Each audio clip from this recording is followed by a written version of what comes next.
Hallo Dampferfreunde, ja, ihr seht es selbst, wieder ein neues Hintergrundbild, was ich letztes Mal schon vorgestellt habe. Ihr wisst, wenn ihr das kommt, dann haben wir ein Dampfervideo. Ja, heute geht es wie gesagt um dieses Entschuldigung, ich muss immer mal gucken, dass ich immer rechts und links für mich verwechsel. Dieses Modell, ja, und zwar um die Vaporesso Swag PX80. Klein, fein, lecker. Und was kann die noch? Oder was hat die? So, ein kleines Geheimnis vielleicht? Kenner wissen das schon, die Neuen noch nicht. Dann werde ich euch das zeigen. Dann würde ich sagen, folgt mir in die Vogelperspektive und seht weiter. Dann bis gleich.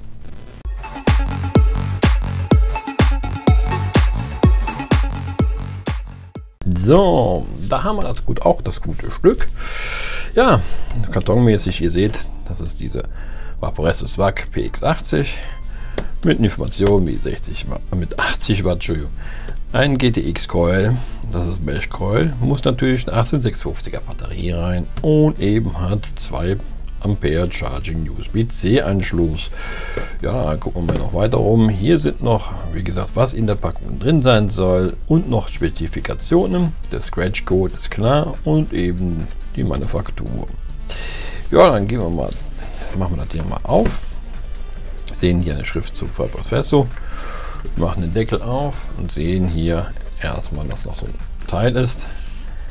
Was drin ist zum Beispiel ist nur eine Bedienungsanleitung und ein paar Informationen. Die Bedienungsanleitung ist auch auf Deutsch. Deswegen, ja. Dann ist hier nochmal eine Anleitung drin, die ist aber speziell nur für die Importeur. Dann haben wir hier das gute Gerät. Holen wir raus. So sieht das aus. Dann haben wir hier ein Mesh Coiler mit 0,3 Ohm und 32 bis 45 Watt. Dann haben wir hier noch ein Mesh Coiler, ein GTX Mesh Coiler mit, ja, ist im Moment schwer zu sehen, aber ich denke mal, das müsste der 0,2 Ohm mit 45 bis 60 Watt sein. Ja, natürlich klar, noch ein USB-C Aufladekabel. Kommen wir jetzt mal zum Gerät. So sieht das aus. Power Button plus minus USB-C. Und eben hier unten drunter Lüftungsschlitze und oben eben der Anschluss, also Batteriefach sowie auch der Verdampferkopf. Ihr fragt euch jetzt, wo ist das Display? Ja, dieses Gerät hat ein Display. Und zwar hat das Display hier unten drunter, unter dieser Verpackung. Wir machen jetzt mal hier diese schöne Folie mal ab. Das sieht dann ein bisschen nicer aus. Es ist auch glatter hier. Ja, und da würde ich sagen, kurz mal vorstellen oder euch mal die Informationen sagen. Das Gerät ist ungefähr 99,7 mal 47 mal 24,1 mm lang. Der Tank hat einen Füllvolumen von 4 Milliliter, kommt eine 18650er Batterie ein, die natürlich nicht im Lieferumfang drin ist. Die Akkuanzeige wird in dem Display 5-stufig eingesetzt. Die Kapazität, also die Ausgangsleistung von dem Gerät ist von 5 bis 80 Watt. Ja, die Dampfmodi gibt es auch die Möglichkeiten. Es sind einmal die Dampfmodi in VV, das ist also in Volt, und eben in Watt, das ist also nicht Volt, Watt, sondern Entschuldigung, Watt, ja, also VW, und eben nochmal in Smart VV, also in Smart Watt, Volt. Ja, wir schauen das jetzt mal an. Hier sehen wir ja noch die Lüftungsschlitze, rechts und links, hier Schriftzug Vaporesso. Hier ist das in Carbon gehalten, da auch. Und wenn wir jetzt gleich hier die Batterie reintun, dann können wir hier gleich das Display sehen. würde ich sagen, machen wir jetzt mal kurz die Batterie rein. Ihr seht, dort drinnen ist es Plus und hier ist kein Zeichen dran auf Minus, aber das reicht ja auch. Wenn unten ein Plus ist, dann weiß man, dass es auf jeden Fall geht. Ja, dieses Gerät hat auch alle Schutzmechanismen, die man eigentlich braucht dafür. Und den sogenannten Axon Chipsat ist da drin. Das Display selbst, was ihr jetzt hier seht, hat eine Größe von 96 Zoll, also 0,96 Zoll, so muss man natürlich auch sagen. Ja, und man sieht jetzt hier auch die Einstellungsmöglichkeiten. Und nochmal kurz anklicken. Er sagt natürlich Atomizer Check. Und ihr seht jetzt hier aus, ich muss jetzt auch ein bisschen erstmal gucken, weil ich jetzt von dem Display nicht so richtig sehe, dass das hier unten die Puffs sind, die Sekunden. Da oben müsste der Ohmzahl sein, daneben die Voltzahl, oben dann anschließend, was es steht, damit Best Watt. Weiß ich jetzt auch nicht genau, was der Best Watt sein soll. Dann hier oben in so, ja, ein Grafikdesign, das sind so, das sind so Linien, die nach oben gehen. Da müsste, glaube ich, was einstellbar sein. Natürlich oben die große Wattzahl. Ja, Batterieanzeige oben und eben die Einstellmöglichkeiten. Was das ist jetzt zum Beispiel Watt. Mit 1, 2, 3 ist der Fire-Button gesperrt. Ja, also das sagt jetzt hier, achso, nicht der Fire-Button, Entschuldigung, nicht der Fire-Button, also Plus und Minus sind hier gesperrt. 1, 2, 3 ist er wieder offen. Bei 1, 2, 3, 4, 5, dann macht ihr den aus. Und bei 1, 2, 3, 4, 5 geht doch wieder an. Wenn man jetzt, glaube ich, hier Plus und Minus zusammendrückt, weiß ich nicht, was passiert, dann kommt ihr in den Modi. Ja, also ihr seht selber, ich versuche das jetzt mal ein bisschen von der Licht wegzutun, weil es ja wie gesagt durch den Spiegel ein bisschen anders ist. Jetzt habt ihr die Modi VW, VV, Smart V und die Puffs können wir hier wieder ändern. Ich lasse wie gesagt auf VW. Achso, da gibt es noch die Möglichkeit Themes. Oh, Themes habe ich ja gar nicht gesehen. Da gibt es noch die Themenmöglichkeiten. Da kann man auch noch die Themes zwischen Grün, Blau und Pink einstellen. Na, das habe ich noch gar nicht gewusst. Dann noch unten Default, das heißt wieder zurücksetzen, wie es vorher war. Und eben Exit. So. Ja, das war es eigentlich. Jetzt habt ihr es auch gesehen. Hier unten, das ist jetzt nicht mehr grün wie vorher war, das ist jetzt blau. Ja, dann kommen wir zum Verdampfer. Der wird hier gut festgehalten mit 4 starken Magneten. Das sieht man ganz gewaltig hier. Dann die 2 Pins für Plus und Minus für den Verdampferkopf. Kommen wir zum Tank. Ihr seht hier unten Schriftzug, auch Metall, damit es festhält. Hier ist der Einfüllbutton, den ihr einfach nur hochziehen braucht. Oh, das ist natürlich schwer. Wieder zumacht. Hier sind die Luftschlitze rechts und links. Ja, der oben hier könnte was auch also 8-10er Drip Tips sein, könnte aber auch ein 15er unten reinpassen. Das ist also eine kleine Luftschlitz da unten. Ja, und auf den Deckel ist natürlich auch ein Zeichen. Ihr seht hier, das ist ein Schloss. Warum dieses Schloss ist? Ganz einfach.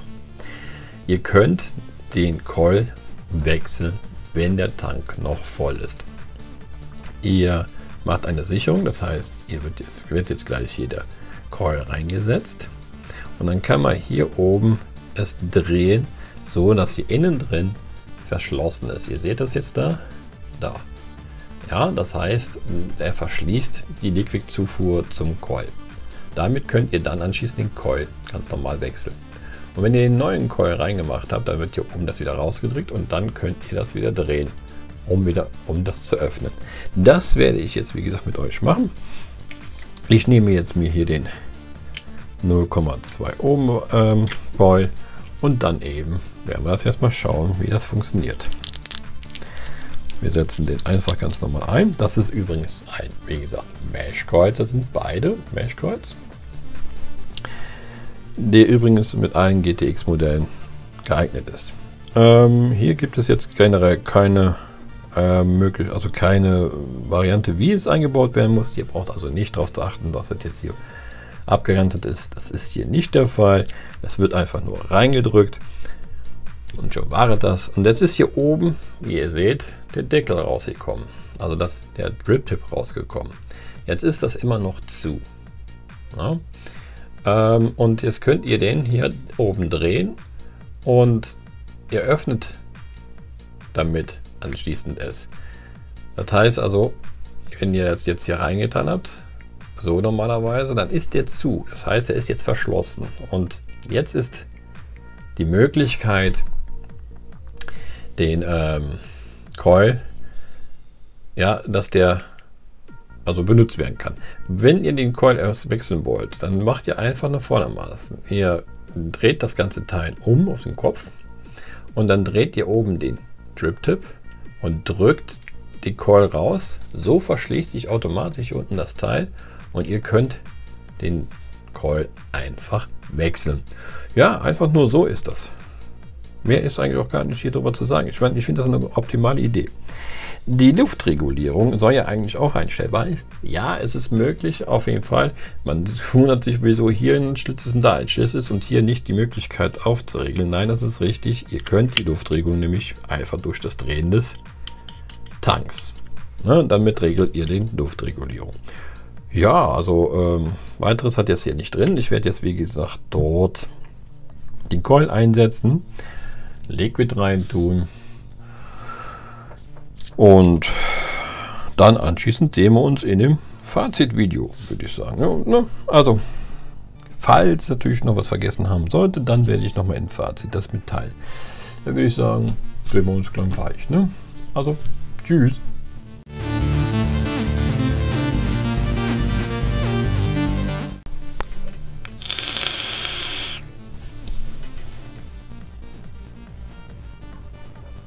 Ja, da habt ihr mich natürlich nicht kurz gesehen.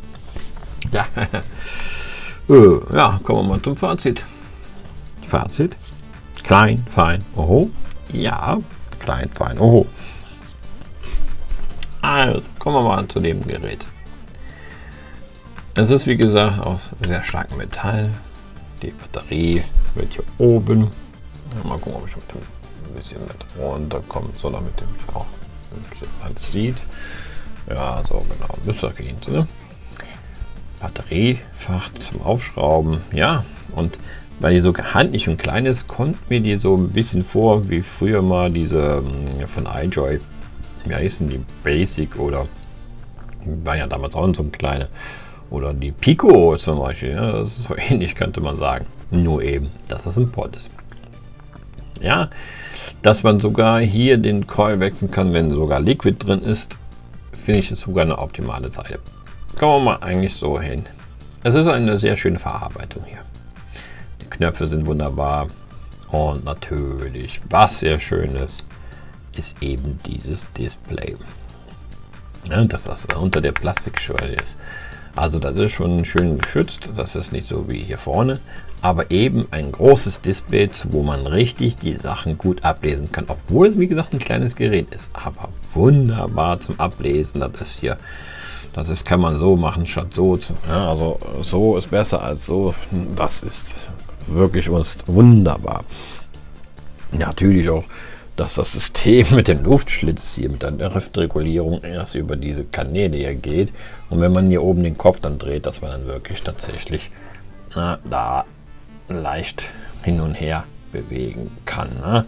Ihr seht es selbst, es ist ein bisschen unscharf vielleicht, aber so kann man es, also sehen wir es vielleicht. Ja, also positiv ist wirklich viele Sachen hier, geschmacklich wunderbar, auch wenn es eben ein Fertigkeuler ist. Also ob es dafür mal vielleicht einen anderen Pod gibt mit zum selber wickeln, keine Ahnung, aber der Mesh-Coil, der hier schon drin ist, ist schon richtig mächtig. Geschweige denn sehr guten Geschmack.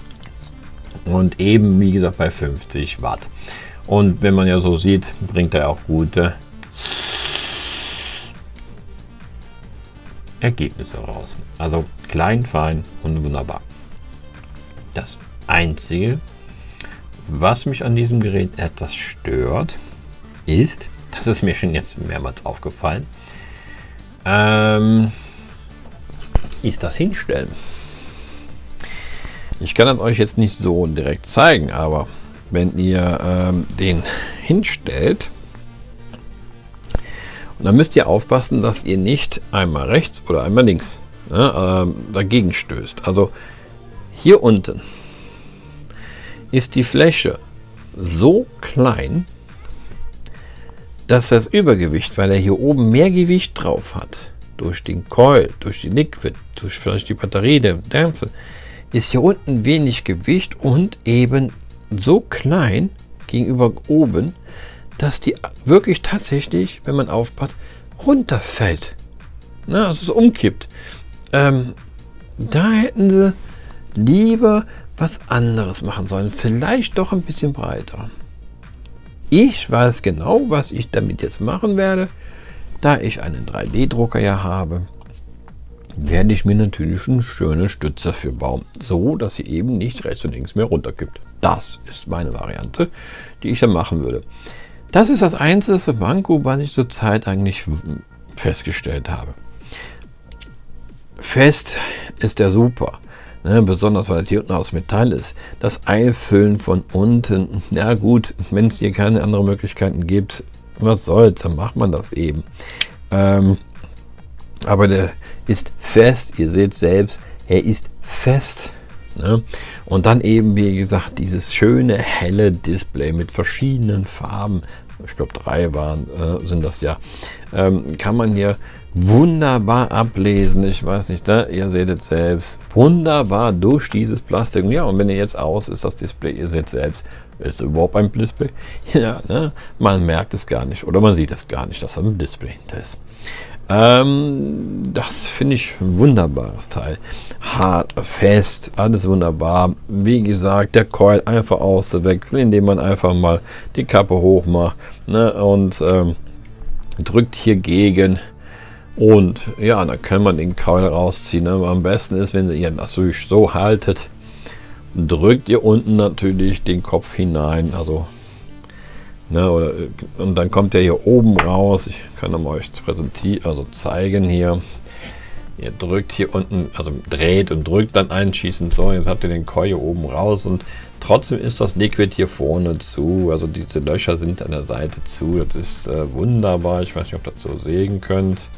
Wie gesagt, das ist jetzt nur entschuldigt, wie gesagt, eine Webcam. Ob die natürlich einen schönen Fokus oder sonstiges hat eingestellt, weiß ich nicht.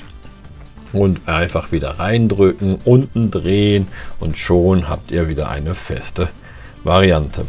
Diese Möglichkeit ist wirklich eine wunderbare Angelegenheit und nur eben, seht ihr könnt das jetzt nicht sehen, aber immer wenn man das schön drauf hält, kann er tatsächlich hier, ne, also man muss ein bisschen, ich passe jetzt ein bisschen auf, er hat ein leichtes Übergewicht, wenn man zu stark daran geht, dann gibt er einfach um.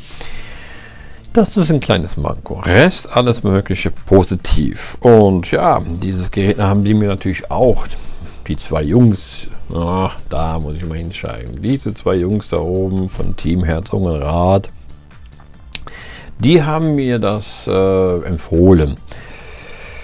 Ja, ich denke mal, mehr ist auch über das Gerät nicht zu sagen. Ich werde den auf jeden Fall hier vorne in meinem schönen Gebrauchsgegenteil reinsetzen und werde den auch weiter benutzen.